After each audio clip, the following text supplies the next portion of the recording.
Bonjour à tous, c'est Mélanie pour Muse Technique. On commence une série de vidéos sur Serum et donc voici la première vidéo. L'idée c'est de développer un son ensemble sur 2 ou 3 vidéos.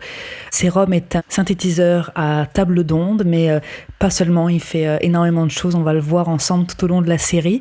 Et en général quand on commence un son, on commence par choisir une forme d'onde, choisir si notre son sera riche ou pauvre en harmonique. On choisit un peu finalement la matière première qu'on va ensuite travailler dans le synthétiseur. Donc tout de suite, on va faire une première vidéo. Ça, c'est le preset par défaut quand j'ouvre Serum. Comme c'est exactement les mêmes, je vais éteindre pour l'instant l'oscillateur B, puis on va se concentrer sur les paramètres de l'oscillateur A. On a aussi 2 autres générateurs de son. Le sub qui en quelque sorte va jouer notre son mais plus grave pour ajouter peut-être de la profondeur à notre son, en tout cas des basses fréquences, mais pas seulement. On peut choisir entre différentes formes d'ondes ici, assez classiques mais tout de même, puis on peut descendre jusqu'à -4 octaves et on peut aussi monter, donc à +4 octaves ce serait évidemment plus un sub à proprement parler. Et on a aussi un générateur de noise qui est quand même assez original. C'est pas simplement un bruit blanc, c'est une collection de samples à l'intérieur desquels il y a des choses vraiment très originales. On peut faire vraiment des choses très créatives. Si je pense par exemple à Wine Kimes, je sais pas si j'ai le bon accent en tout cas. Si j'enlève l'oscillateur A et on pourrait écouter ce que ça fait. Donc voilà, ça va être une loupe comme ça qui va jouer. On en a des plus simples. En tout cas, des bruits blancs un peu filtrés, puis des choses assez marrantes comme ce que je vous ai montré. Il faut vraiment passer à travers un peu tout. On a la possibilité aussi de le mettre... ne pas le mettre en loop, le mettre en one shot, c'est le petit bouton avec la flèche ici. On peut choisir l'endroit à laquelle on commence d'entendre le sample et un pitch, on peut vraiment aller chercher des choses très originales en allant les monter très haut, les descendre très bas et puis évidemment un panoramique puis un niveau. Je commence quand même par l'oscillateur A ici. Donc la première chose, ça serait d'aller choisir une forme d'onde. Il faut savoir que un synthétiseur à table d'onde n'a pas une seule forme d'onde, mais toute une table en fait avec des nuances pour passer de l'une à l'autre. Donc si je prends par exemple Square Saw, d'un côté de la table d'onde, je vais avoir une square comme ici, une onde carrée, et puis si je bouge à l'autre bout de ma table d'onde, je vais avoir une onde en dents de scie. Donc finalement, entre toutes ces positions-là, je vais avoir des espèces d'hybrides entre des ondes carrées puis des ondes en dents de scie. Si je clique sur le petit écran ici, je peux avoir aussi une vision en 3D, donc on voit ma dent de scie qui se déplace puis qui devient progressivement une onde carrée, donc c'est très intéressant pour aller chercher des formes d'ondes un peu plus originales.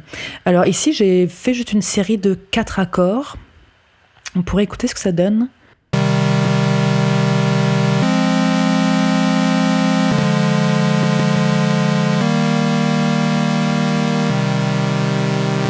Donc on voit que quand je me déplace dans la table d'onde, le son a complètement changé. Donc je vais partir sur une forme d'onde que j'aime bien qui s'appelle Mellow but Unstable. Je vais revenir à l'autre affichage et donc c'est un peu ce genre d'onde là. On peut écouter le son. Donc un son quand même assez doux. Je vais commencer par parler des différents paramètres, commencer par la première ligne en haut avec en fait tout ce qui est au niveau de l'accordage, soit par octave, soit en demi-ton, soit le fine-tuning ici qui va être en cent. Dans un demi-ton, on va avoir 100 cents. Et puis le dernier bouton qui est le coarse pitch, lui qui va être très utile quand on va vouloir mettre de la modulation dessus. Ça nous évitera par exemple de passer par toutes les notes, mais ça va être beaucoup plus fluide entre les différentes notes. Ensuite, en dessous, ces 3 premiers boutons, ça va être le nombre en fait d'ondes jouées simultanément.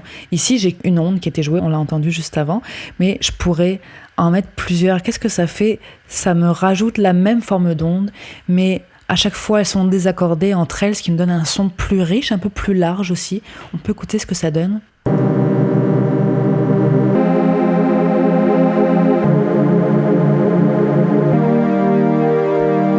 le detune, lui, va plus ou moins les désaccorder entre elles.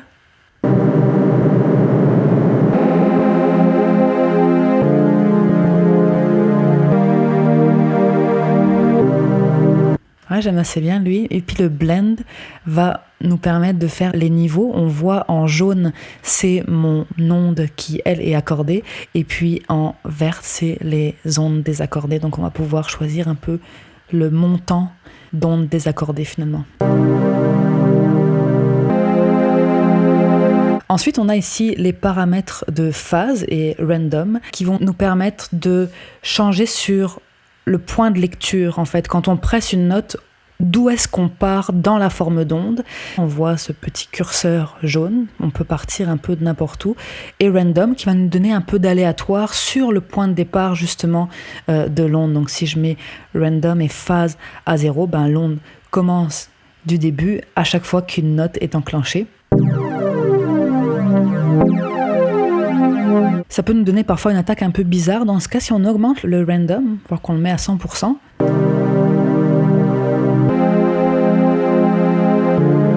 je trouve qu'on a une attaque beaucoup plus douce avec le random. Je vais mettre ma phase un petit peu n'importe où. De toute façon, on s'en fiche, ça va démarrer un peu n'importe où. La position de la wavetable, on a vu qu'on avait plusieurs affichages. Je vais me mettre sur celui-là. On voit qu'on peut aller se positionner différemment et que la forme d'onde ne sera pas la même si je me remets sur l'autre affichage. Écoutons la différence.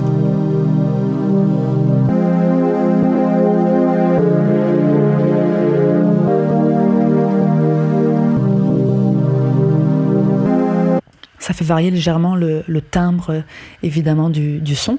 Ce bouton à côté, qui est un peu miraculeux, qui s'appelle le bouton Warp, rien à voir avec le Warp qu'on trouve dans Ableton, par exemple, ça va nous permettre encore d'aller modifier notre forme d'onde. Donc on voit ici, dans Serum, qu'on a une large palette pour aller modifier notre forme d'onde, puis créer des textures assez riches. Donc ici, ça peut être synchronisé, donc on voit qu'on peut augmenter le pitch, en fait, hein.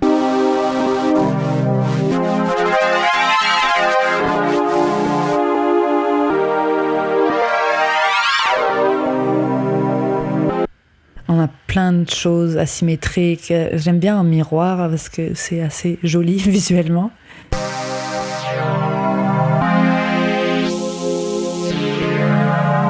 Et c'est aussi à partir de cet endroit-là qu'on va pouvoir faire de la modulation de fréquence, de la modulation d'amplitude, de la ring modulation, donc de la modulation en anneaux. Un quantize aussi, c'est marrant, ça, parce que ça fait de la réduction de fréquence d'échantillonnage. Finalement, ça crée de l'aliasing, mais contrairement à d'autres synthétiseurs, lui, il le crée sur la forme d'onde. Donc notre aliasing va être passé dans le filtre, va être modulé, etc. Ce qui est assez intéressant. Écoutons.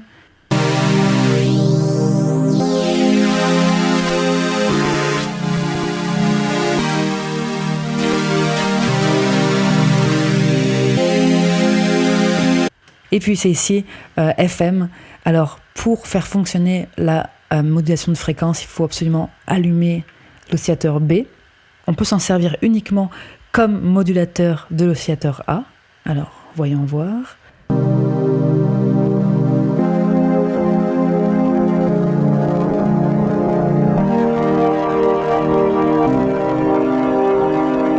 Je pourrais changer aussi la forme d'onde de mon oscillateur B, ça changerait considérablement la qualité ou la couleur en tout cas de la modulation de fréquence.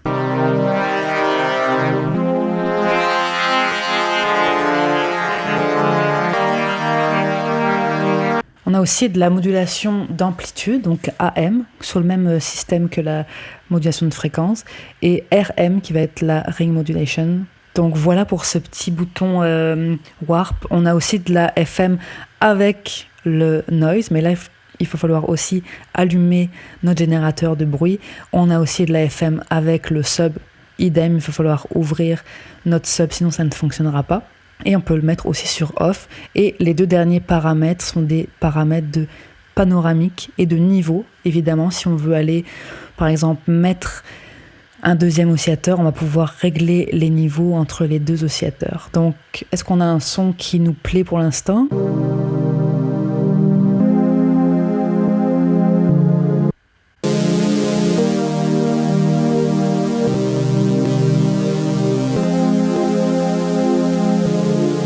une petite batterie avec pour se mettre en situation.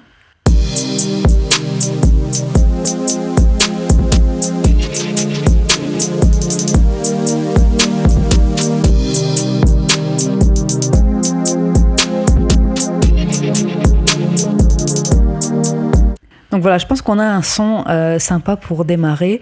Prochaine étape, on va emmener notre son à travers le filtre, puis on va le faire moduler et on va réussir à mettre des effets enfin, puis à avoir un son qui tienne la route.